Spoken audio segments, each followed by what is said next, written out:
Oke, saya lanjut. Nah, sekarang apa sih paradigma positivis, kemudian konstruktivis, dan kritis? Nah, ini kalau paradigma positivis. Mungkin di mata kuliah lain kalian dapat, ya ini teori saja, kita review.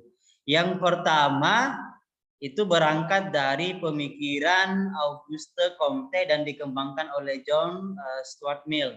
Ini yang kembangkan, yang pertama kali buat. Kemudian paradigma ini melihat ilmu-ilmu sosial layaknya ilmu alam yang harus diukur secara objektif dengan menggunakan metode yang sama. Jadi meskipun kita misalnya penelitiannya adalah penelitian sosial, kita kan penelitian sosial sebenarnya ya, social science. Jadi meskipun kita penelitiannya sosial, tetap kita mengukur, ya tetap ada pengukuran yang objektif. Jadi tetap ada data, tetap ada angka-angka.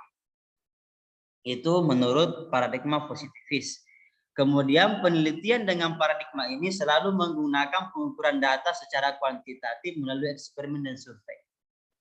Penelitiannya pasti kuantitatif, berhubungan dengan angka-angka, dan pasti eksperimen survei.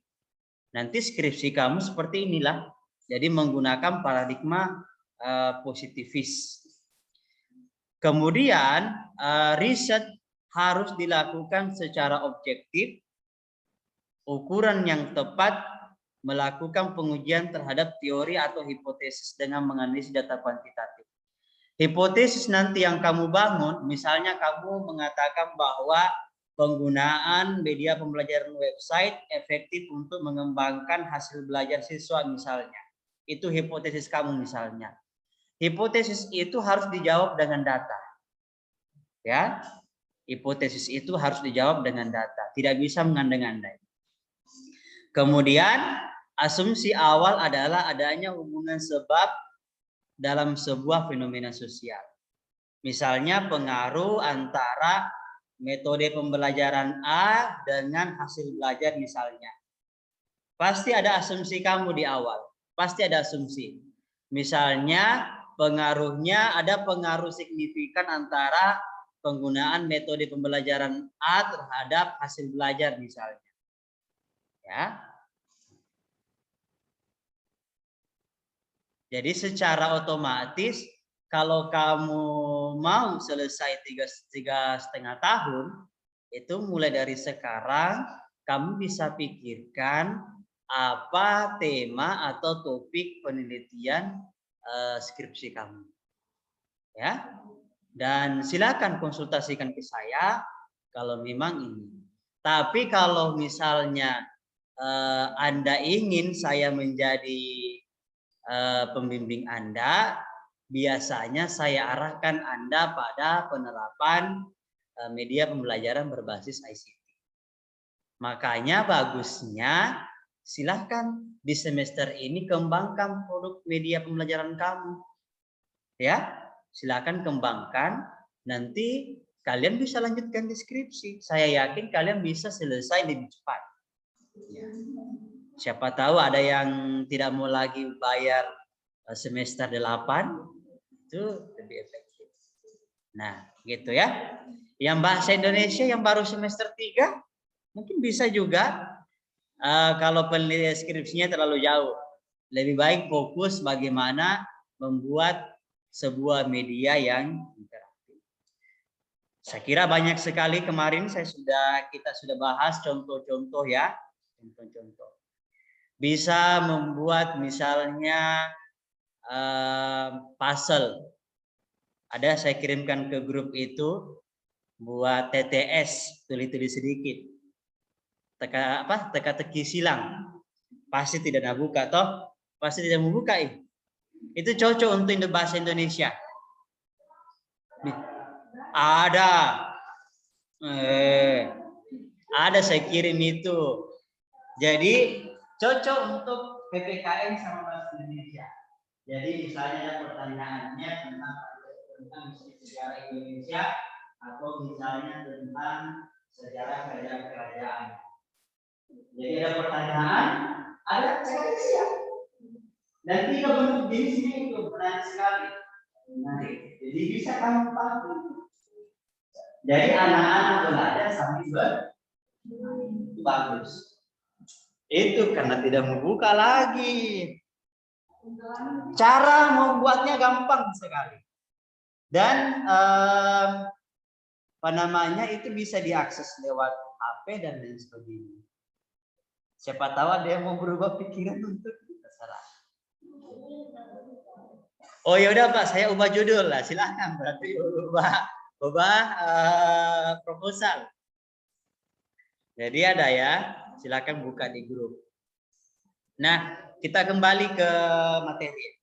Kemudian ada yang disebut dengan paradigma interpretif atau biasa disebut paradigma konstruktivis. Yaitu, ya silakan. Dan asal prodinya dari mana? Oh ya silakan. Bahasa Indonesia berapa orang? Berapa orang seharusnya? Satu kelas kalian berapa orang? 4. Nah, paradigma, silakan isi absennya, kasih untuk isi absen. Paradigma interpretif atau konstruktivis yang pertama, analisis yang sistematis yang didapatkan melalui observasi yang detail terhadap tindakan-tindakan sosial yang bermakna yang dilakukan individu dalam lingkungan alamnya. Ini sebenarnya kita lebih banyak ke yang positifis tadi ya. Kemudian teori saja, analisis yang dilakukan untuk mendapatkan pemahaman atau interpretasi bagaimana mereka menciptakan dan mengkonstruksi dunianya. Realitis merupakan hal yang subjektif yang dikonstruksi oleh individu. Kalau misalnya kamu sudah pernah belajar filsafat pendidikan, pernah dapat? Nah, berarti pasti sudah tahu materi ini. Ya. Atau lupa? Siapa dosen filsafat pendidikannya? Oke. Nah, saya sekilas saja ya, ini tulisannya terlalu kecil ya, agak sulit untuk dibaca. Kemudian paradigma kritis itu proses mengungkapkan struktur atau realitas yang tersembunyi dalam dunia yang bersifat material untuk membantu individu merubah kondisi dan membangun dunia yang lebih baik. Dan adanya ketidakteraturan dan realitas palsu yang harus diungkap karena tersebut merugikan masyarakat. Ini bahasanya agak tinggi, agak susah, agak sulit dipahami karena memang kan filsafat sebenarnya, filsafat pendidikan. Saya tidak concern di sini. Nah, sekarang saya mau bahas tentang strategi penelitian. Ini penting. Nah, ini baru kita mulai masuk ke proposal penelitian. Ini nanti yang kalian tuliskan deskripsinya. Strategi penelitian itu merupakan cara atau langkah yang diambil oleh peneliti untuk mencapai tujuan penelitian. Setiap peneliti pasti beda-beda strateginya. Strategi itu mengikuti logika, struktur, dan prinsip metode penelitian. Hati-hati, jadi strategi itu harus mengikuti prinsip-prinsip dari metode penelitian. Harus logik dan harus terstruktur. Kemudian yang ketiga, menyesuaikan dengan rumusan masalah atau pertanyaan penelitian dan hipotesis. Apa rumusan masalah kamu? Itulah strateginya. Jadi beda-beda. Kalau misalnya Winda misalnya mau meneliti tentang penggunaan metode A misalnya terhadap hasil belajar, terus Putu misalnya mau meneliti tentang penggunaan media ini terhadap pemahaman konsep, pasti beda-beda strategi penelitian yang kamu gunakan. Ya. Satu misalnya penelitiannya survei, satu penelitian kualitatif dan satu kuantitatif, pasti beda juga strategi yang kamu gunakan. Ya, seperti itu. Tapi kalau sama-sama penelitian eksperimen, biasanya strateginya sama. Jadi dilihat lagi apa rumusan masalah atau hipotesis yang kamu bangun. Nah, strategi penelitian itu tergantung penelitiannya. Apakah kuantitatif? Saya kira ini kalian sudah pahami kalau kuantitatif itu biasanya berhubungan dengan angka-angka, eksperimen, ya penelitian eksperimen. Tapi kualitatif biasanya penelitian-penelitian sosial, ya penelitian sosial di mana tidak mesti menggunakan angka-angka, ya bukan eksperimen. Kualitatif. Ada juga penelitian disebut dengan campuran, kombinasi antara kuantitatif dengan kualitatif. Nah, kalau kita di sini di FKIP kita lebih banyak menggunakan kuantitatif. Jarang sekali kita menggunakan penelitian kualitatif. Penelitian kualitatif biasanya untuk orang yang memang sudah sangat ahli di bidang sosial. Misalnya di bidang-bidang tentang sosiologi dan lain sebagainya, tentang ilmu-ilmu sosial itu biasanya kualitatif. Tapi kalau kita pendidikan sebenarnya sosial juga, tapi kan kita biasanya menganut paham positivis bahwa semuanya harus pakai data sama angka. Itu kita lebih banyak kuantitatifnya.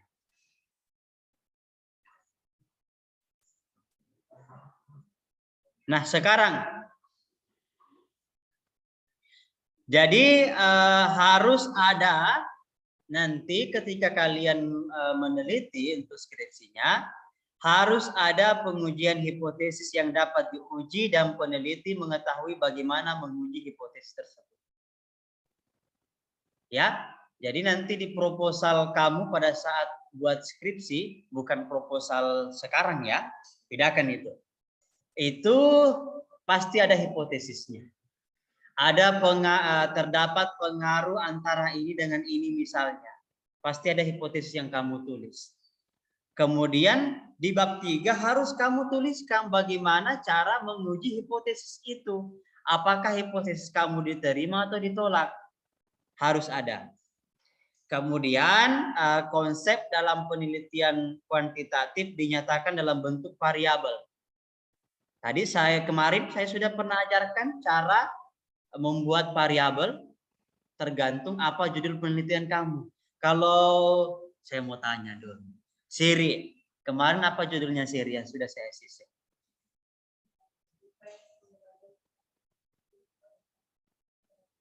Pengembangan apa? Oke, desain. Oke, desain.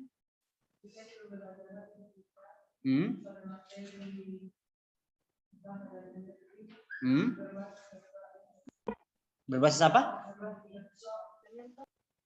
Apa saya?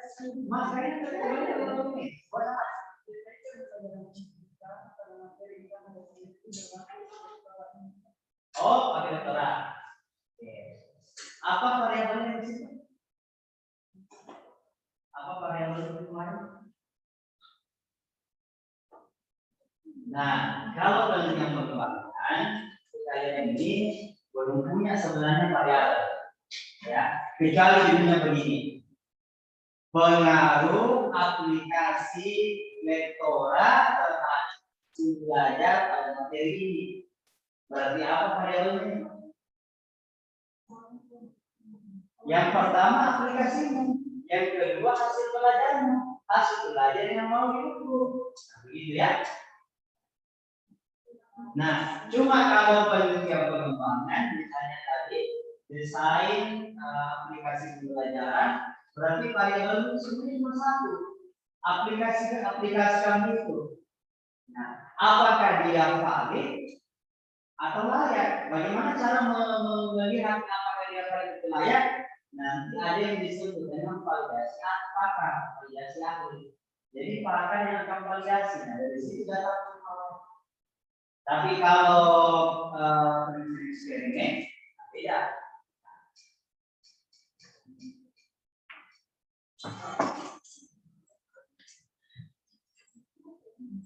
Nah, jadi konsep dalam penelitian kuantitatif dinyatakan dalam bentuk variabel. Tadi saya sudah mengatakan bahwa pasti ada variabel-variabelnya.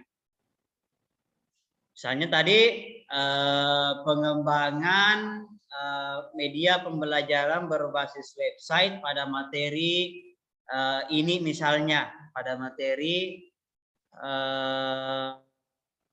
sejarah Indonesia untuk meningkatkan hasil belajar. Berarti apa variabelnya? Satu, apa variabelnya tadi? Kalau misalnya saya bilang pengaruh media pembelajaran berbasis website pada materi sejarah Indonesia untuk meningkatkan pemahaman konsep. Berarti apa variabelnya yang pertama?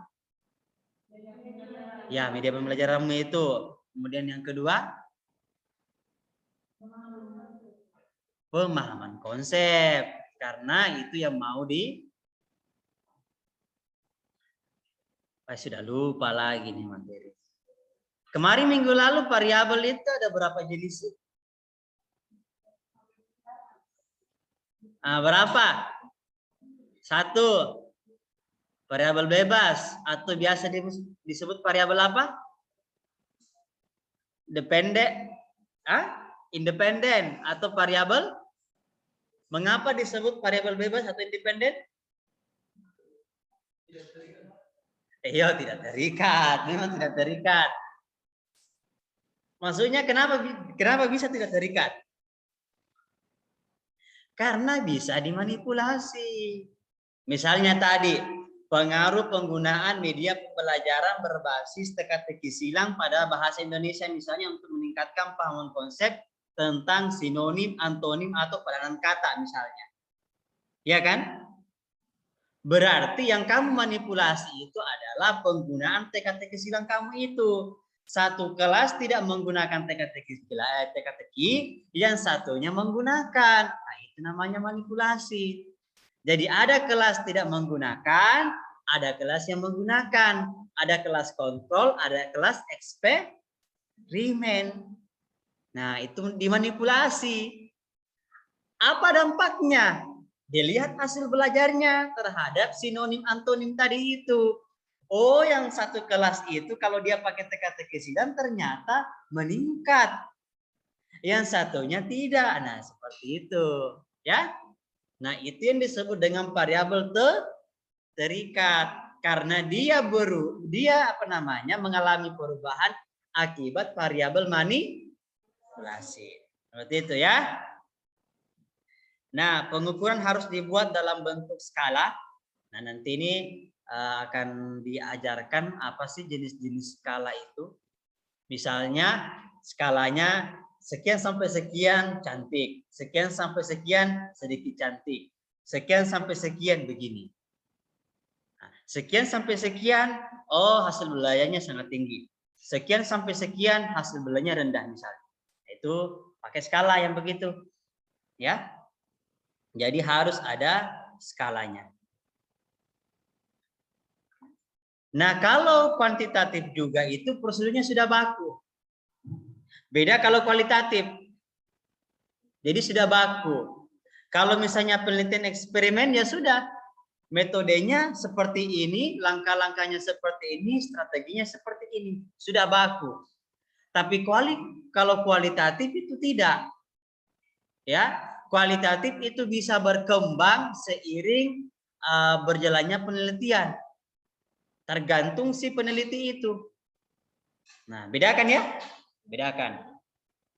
Jadi jangan sampai saya tanya, apa bedanya penelitian kuantitatif sama kualitatif dari segi prosedurnya? Kalau kuantitatif, apa tadi kalau kuantitatif? Sudah baku. Tidak bisa lah, pokoknya sesuai dengan prosedurnya. Sudah ada langkah-langkahnya. Kalau kualitatif, tidak baku. Itu bisa berubah-ubah. Misalnya, kamu misalnya, anggaplah dia jurusan sosiologi misalnya. Dia mau meneliti tentang bagaimana perilaku konsumsi masyarakat di desa A misalnya. Kamu datang ke situ, pasti lihat dulu keadaannya seperti ini. Oh, berarti banyak yang begini, saya harus pakai cara begini. Ternyata besoknya dia menemukan orang lagi, karakteristik berubah. Oh, ternyata tidak bisa kalau kita pakai misalnya metode seperti ini, harus begini.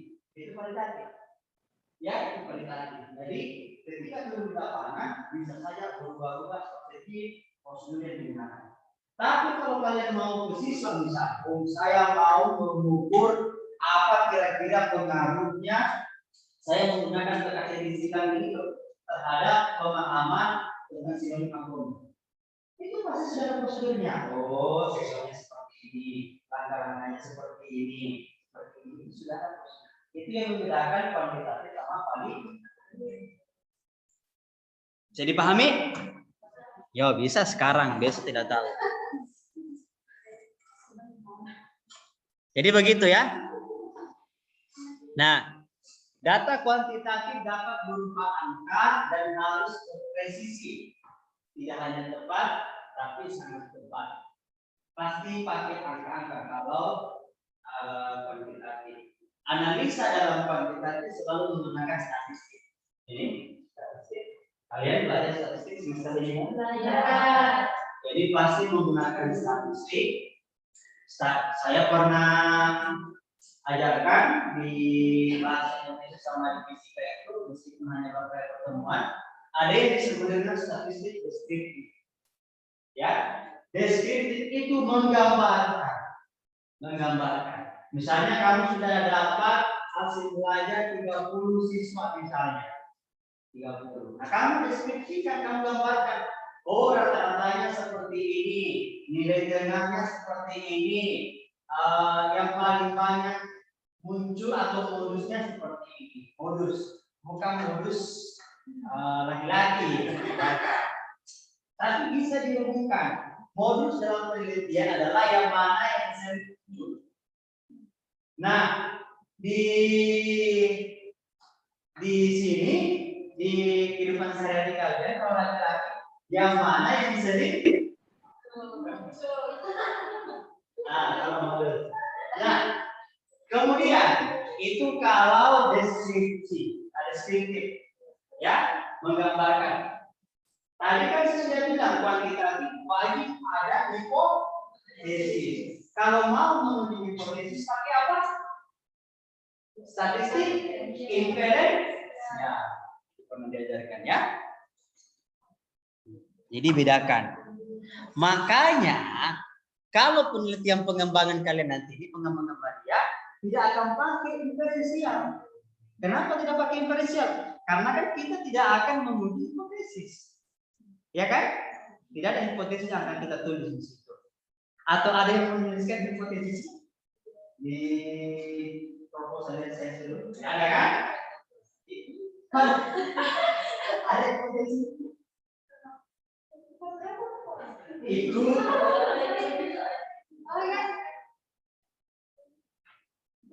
Yang saya kasih ada dari hipotesis tulis. Yang proposal saya kasih. Ada. Itu ada karena pembeliannya itu selain yang pengembangan diterapkan di sekolah. Makanya kan kemarin saya bilang ini kan yang penting kalian hasilkan media dan mesti diterapkan di sekolah.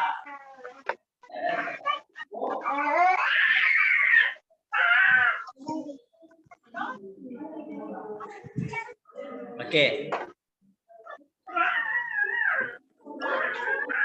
Nah ini ya, jadi kalau kuantitatif prosedurnya sangat baku, sudah matang, sedangkan kalau kualitatif lebih longgar. Kita selesai jam berapa ini? Oh sebentar lagi berarti.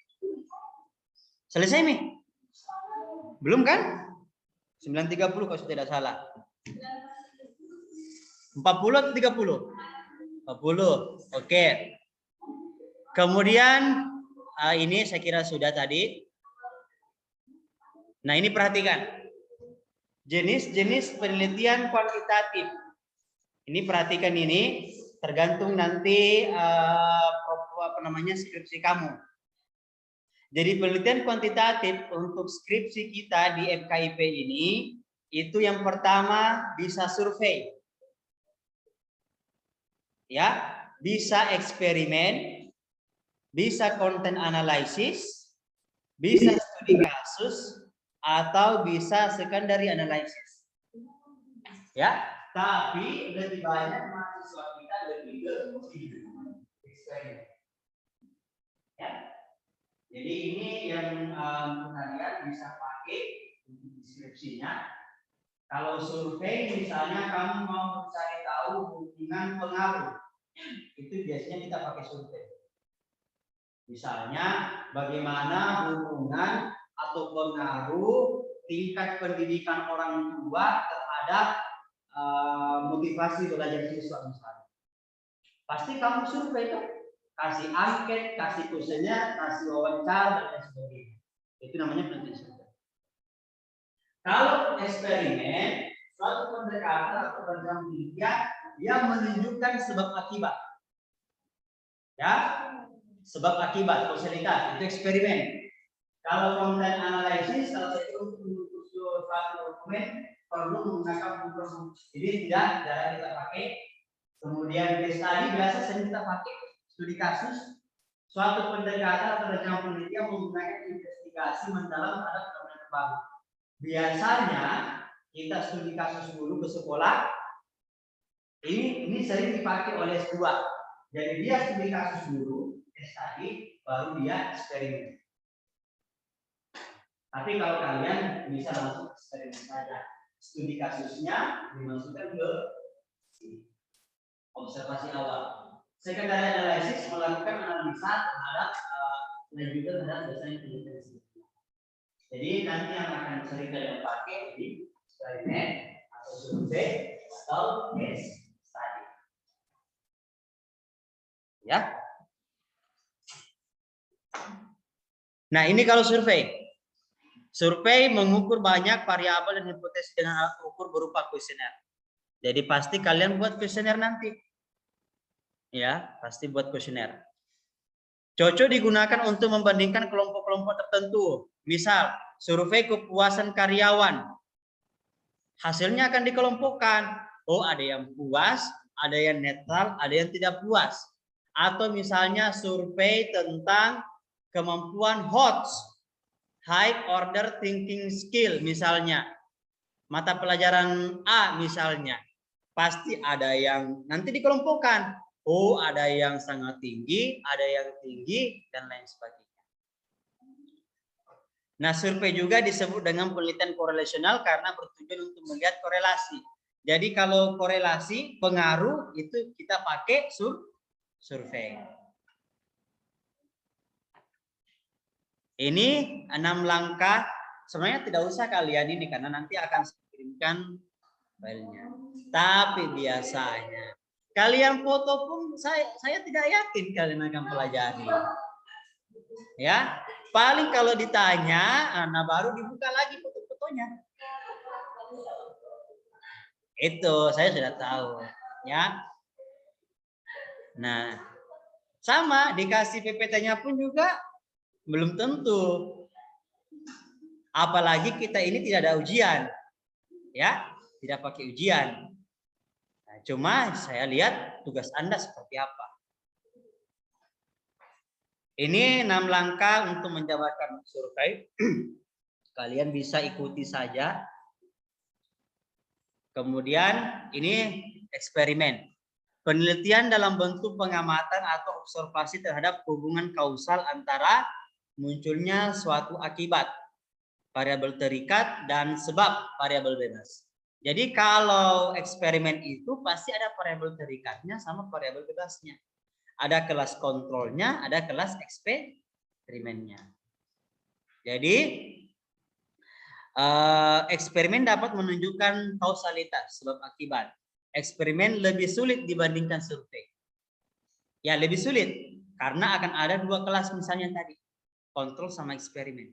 Tapi kalau survei langsung masuk ke kelas, kasih kuesioner, selesai. Ya, tapi kalau ini eksperimen biasanya ada perlakuan yang kamu kasih. Ini 7 bagian dari penelitian eksperimen. Tahapannya seperti apa? Kalian nanti pelajari saja. Content analisis saya skip. Ini sebenarnya kita jarang untuk menggunakan ini. Case study juga sebenarnya jarang kita pakai, apalagi secondary analysis. Oke. Nah, ini sebenarnya waktu kita udah mulai habis ya. Saya mohon maaf karena tadi agak terlambat untuk masuk.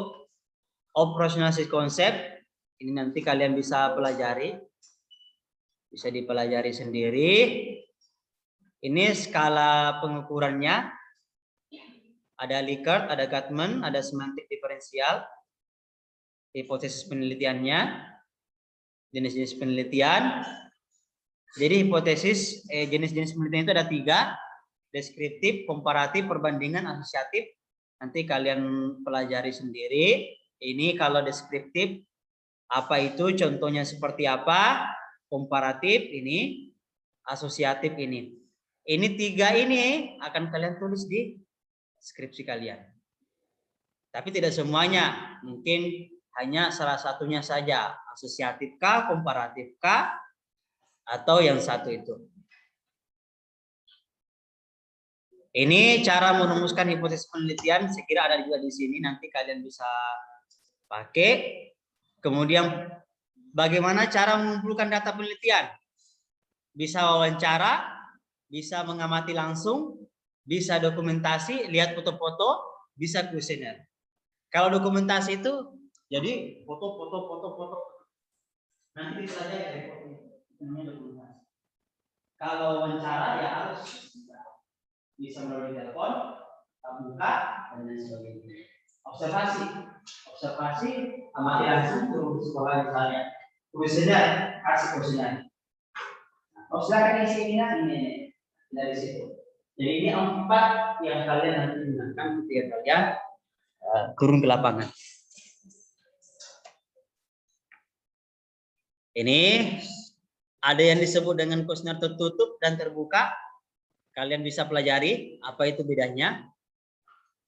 Hal-hal penting dalam pembuatan kuesioner, apa yang harus diperhatikan, ini sebenarnya akan diajarkan juga nanti kalian pada saat kita oh ya, jadi tanggal 18 saya informasikan kembali, kosongkan waktu di situ.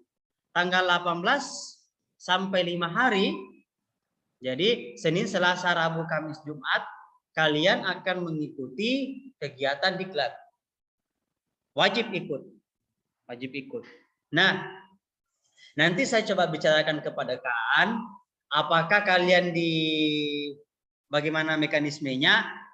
Jadi kalau misalnya ada mata kuliah lain, silakan ikut mata kuliah itu. Habis itu langsung lanjut lagi di diklat itu atau seperti apa? Nanti saya infokan selanjutnya ya. Bahasa Indonesia wajib ikut karena di situ sudah langsung praktek membuat media pembelajaran. Ya, jadi wajib ikut. Jadi kalau ada yang mau menikah per tanggal itu, infokan secepatnya, ya, dan lain sebagainya. Ya siapa tahu. Ini nanti usahakan ya untuk hadir di situ. Hal-hal penting dalam pembuatan kuesioner nanti diajarkan di situ pada saat kegiatan 5 hari itu.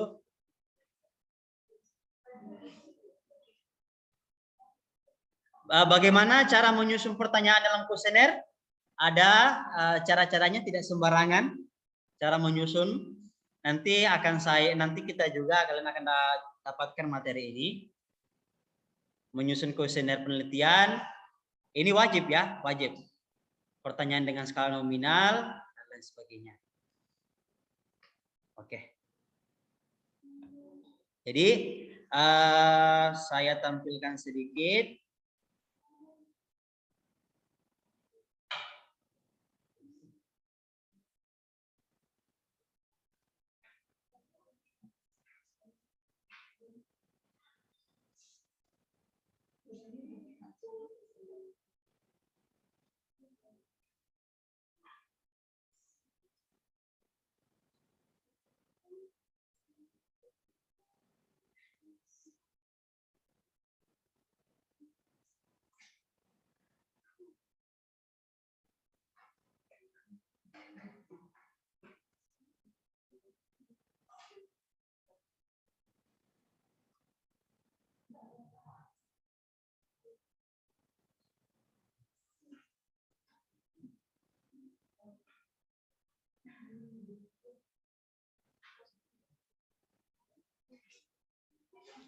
Oh ya, nanti satu orang satu playlist ya, kasih ke saya. Habis ini kalian ada kuliah enggak? Ada. Jam? Kalau PKS kan? Dua. Bisa kan? Siapa? Berarti mata kuliah apa? Elektronika.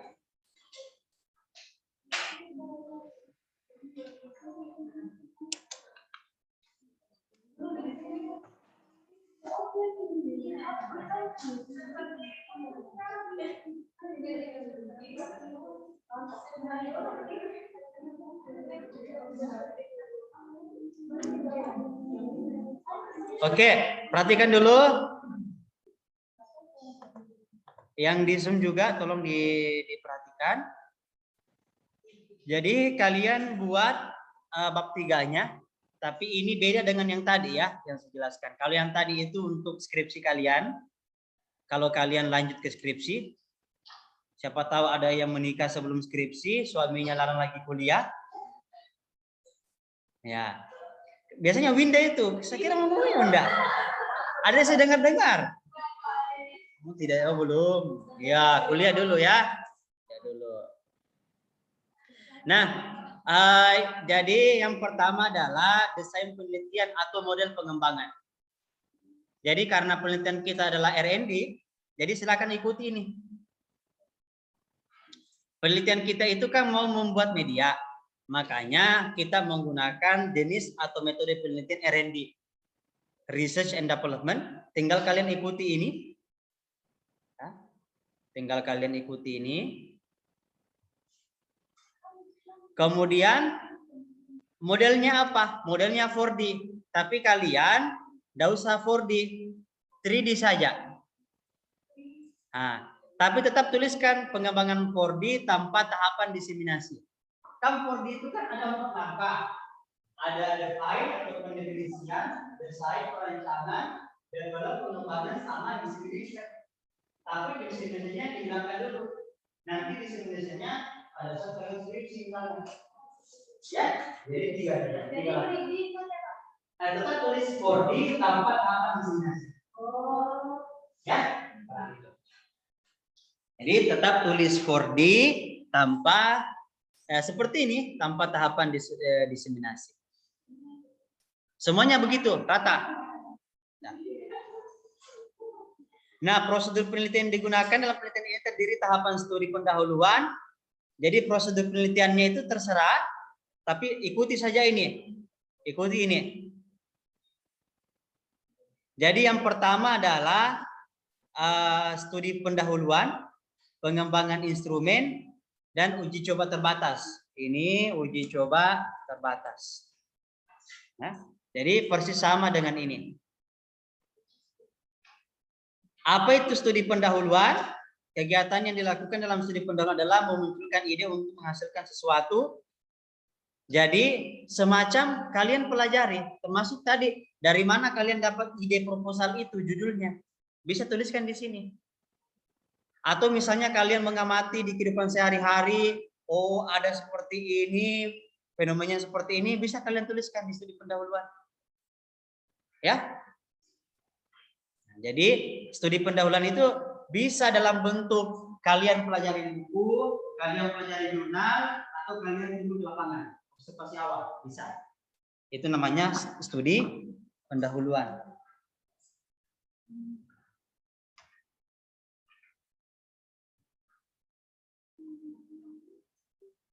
Nah, kemudian pengembangan instrumen.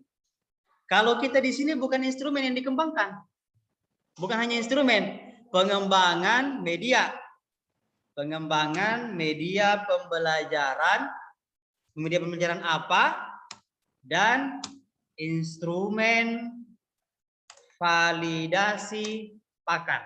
Ini yang kalian tulis, ya, pengembangan media pembelajaran apa dan instrumen validasi pakar. Oke?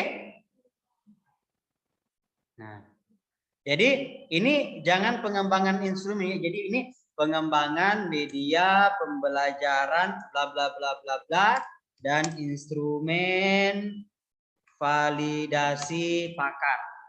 Nah, ini ya, jangan sampai tinggal copy paste, tidak mau susah, lain judulnya, lain isinya di dalam. Nah, maksud saya baca-baca juga. Ya.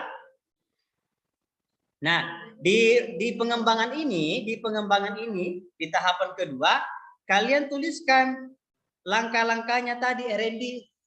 Apa tadi langkah-langkahnya R&D? Ya, langsung development. Define dulu atau pendefinisian. Yang kedua, desain atau perancangan. Yang ketiga, nah, baru development. 3 saja yang kamu tuliskan. Tidak usah diisi manesinya. Ya, saya belum butuh diisi manesinya. Jadi seperti itu ya. Nah, jadi define. Apa itu define? Ikuti saja ini. Kegiatan yang berkaitan dengan studi pendahuluan. Dalam tahapan define, peneliti mulai menentukan hal apa saja diperlukan. Nah, ini nanti kreasi kamu lah, bahasakan. Yang jelas ini isinya. Ya. Kemudian tahapan desain.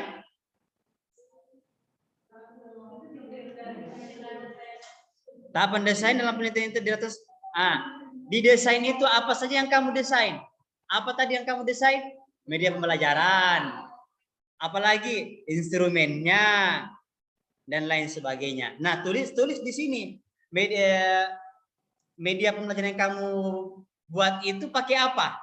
Jadi, tuliskan apa yang kamu gunakan dalam merancang media pelajaran. Misalnya kamu pakai Lektora misalnya. Nah, tuliskan. Oh, pakai Lektora. Bisa dipahami? Oke. Ini sebenarnya contoh proposalnya ringkas saja ya. Ada sebenarnya beberapa contoh proposal yang lebih detail. Nah, di tahap pengembangan itu ada 2 di situ. Saya ulangi, di tahap pengembangan ada 2. Yang pertama validasi pakar. Jadi tadi setelah kamu di tahap perancangan selesai, sudah ada media yang kamu buat. Nah, di tahap develop nanti divalidasi. Nah, itu urusan saya itu, urusan saya. Nanti saya carikan dosen yang bisa validasi media. Jadi kalau misalnya Evelyn apa yang kamu tulis? Begitu. Nanti saya cari 2 dosen yang akan membuat saya. Itu urusan saya. Tidak usah kamu pikir. Saya yang bayar juga. Ya, urusan kamu adalah buatlah media yang baik. Hai guys. Buatlah media yang menarik. Karena kan itu tugasnya. Jangan malu ya. Nanti saya yang bayar, tidak masalah. Oke. Nah, di tahap selain validasi pakar, bisa juga uji coba kecil. Ini namanya uji coba kecil. Uji coba terbatas. Misalnya yang bahasa Indonesia buat kecil-kecilan. Nah, setelah divalidasi oleh pakar dengan yang layak, bisa kamu uji coba terbatas. Nah, cari 3 misalnya siswa. Silakan cari 3 siswa, kasih kerja. Bagaimana pendapat mengenai ini? Jadi itu namanya uji coba terbatas. Belum uji coba secara luas. Uji coba secara luas nanti pada saat skripsi, ya, di sekolah. Pak, apakah harus uji coba terbatas? Tidak mesti. Yang penting sudah divalidasi, selesai. Ya, tidak mesti uji coba terbatas. Yang penting media kamu jadi, ya, media kamu jadi. Nah, ini apa namanya prosedur pengumpulan datanya, cara pengumpulan datanya nanti dan sebagainya, pelajari saja. Ini silakan kalian pelajari. Oke, nanti saya terus terakhir ada ini. Bentar.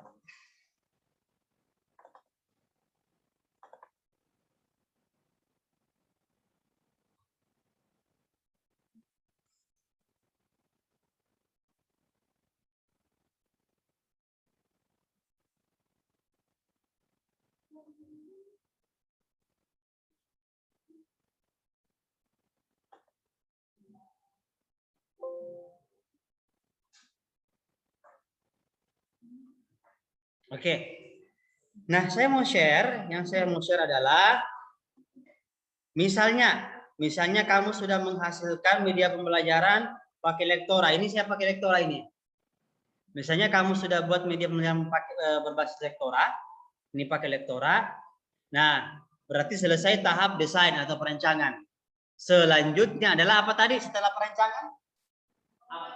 Pengembangan. Apa tadi pengembangan?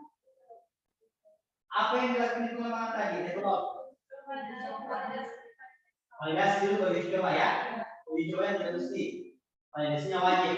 Nah, kalau ini divalidasi, ini kemarin divalidasi dari guru besarnya Universitas Negeri Malang. Kalau ini divalidasi, itu ada yang disebut dengan instrumen. Nah, itu tadi yang harus kamu buat. Tapi punya saya ada, tinggal kamu adaptasi. Nah, ini contoh instrumennya. Oke, saya tampilkan. Ya, silakan. Ini contoh instrumennya.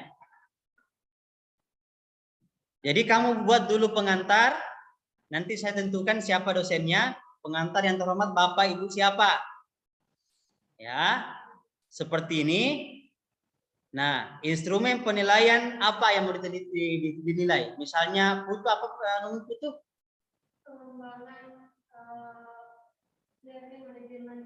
Misalnya instrumen penilaian learning management system. Nah, di sini ada. Ini nanti yang diisi oleh si pakar. Oh, kombinasi latar depan dan latar belakang sesuai. Teks dan tulisan mudah terbaca.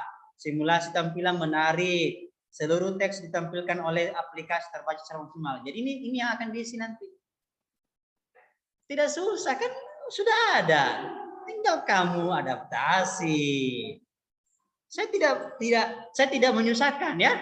Tidak menyusahkan karena barang semua sudah ada.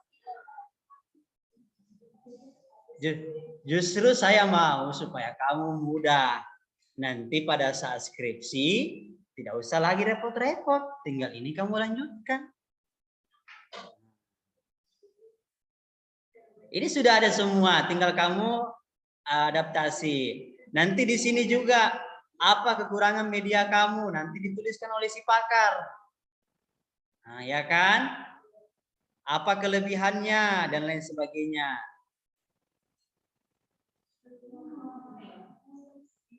Oke? Tidak ada yang susah, sudah jadi semua. Nanti ini akan saya kirimkan ya.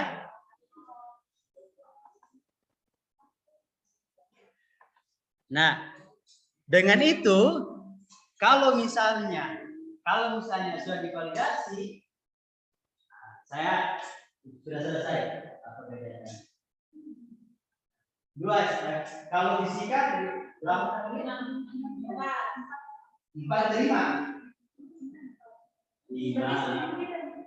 Oh, satu keluar kan? 4. Coba ya, kamu makan kali berapa? 3 kali. Makanya kali itu saya bukan bahasa Indonesia, tapi bahasa Indonesia wajib media sebagai persyaratan mata kuliah di kuliah. Gitu ya? Ada pertanyaan? Ada? Ya ada ya? Mana absennya? Dari mana?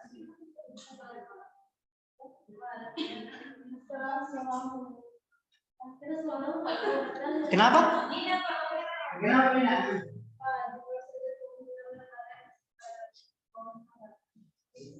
Wawancara tidak saja. Wawancara tidak pakai bosan saja. Apa saya tuliskan? Nah, Nomor pelajaran saja. Coba bulan lagi. Nah, itu kalau pelajaran saya tidak pakai wawancara, kecuali nanti kalian skripsi di sekolah harus ada wawancara sama jadi cuma lembar validasi saja. Terus apa lagi? Di bagian apa lagi coba?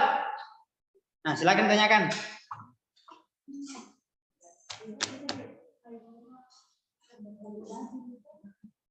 Jadi yang di Zoom ini di proposal itu kan ada apa tadi itu? Observasi sama wawancara, itu tidak usah dituliskan ya. Jadi tidak ada wawancara sama observasi, langsung ke lembar validasi. Populasi dan sampel tidak mesti juga. Nah, jadi saya cek kembali ya. Boleh saya korupsi waktu 5 menit? Boleh ya?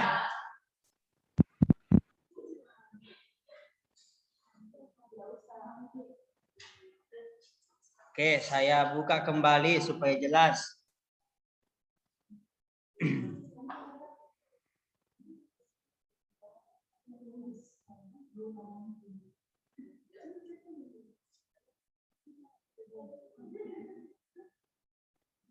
Nah, jadi yang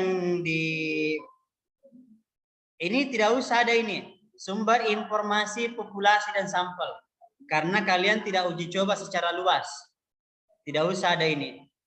Tapi kalau kamu mau tuliskan boleh.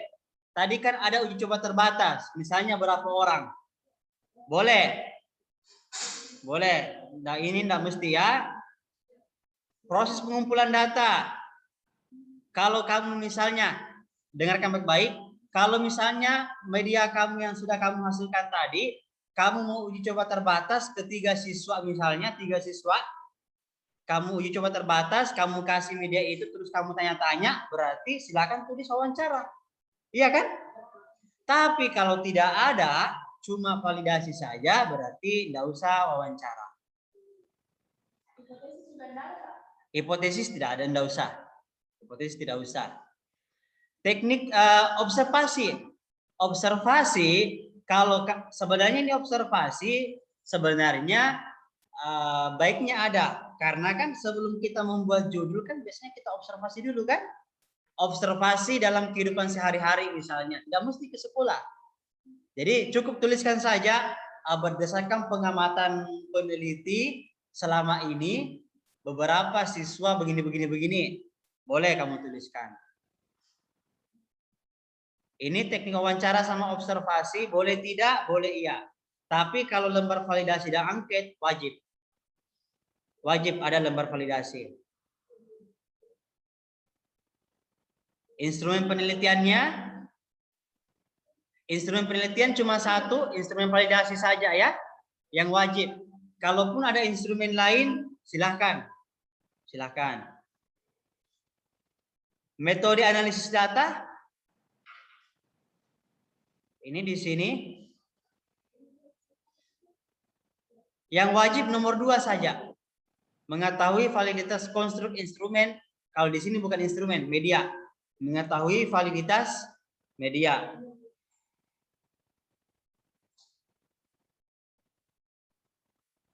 Nah, ini tidak usah ada ini. Tidak usah ada ini karena kalian tidak ada hipotesisnya. Ya. Ini kalau hubungan timbal balik menguji hipotesis baru ada. Jadi tidak ada inferensial. Cuma deskriptif saja. Bisa dipahami? Oke, bisa ya. Saya kira cukup. Terima kasih semuanya atas kehadirannya. Yang di Zoom, terima kasih telah hadir.